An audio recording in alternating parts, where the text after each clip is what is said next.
అర్జునుడు, పార్థుడు, కిరీటి ఇత్యాది నామాలు అర్జునుడికి 11 నామాలు. 8 నామాలు కిరీటి నామాలు ఉన్నాయి. నాయకుడే.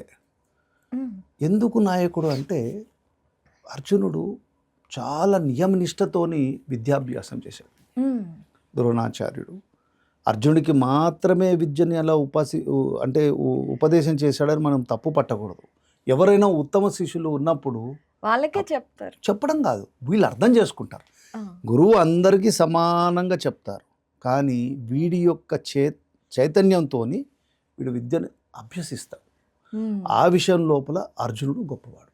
తన కొడుకైన అశ్వత్థామ కంటే అశ్వత్థామకి అర్జునుడికి ఇద్దరికి కూడా ఎన్నో రహస్యాలు నేర్పాడు. For example బ్రహ్మశిరోనామకస్త్రం. బ్రహ్మశిరోనామకస్త్రాన్ని ఉపదేశించినప్పుడు అర్జునుడు ఉపసంహరణ కూడా తెలుసుకున్నాడు. అశ్వత్థామ తెలుసుకోలేదు. తెలుసుకోలేదు. దాని పర్యవసనం మనం తర్వాత తెలుసుకుంటాం మనం మహాభారతంలో. కాబట్టి ఒక ఉత్తమ శిష్యుడు అర్జునుడు.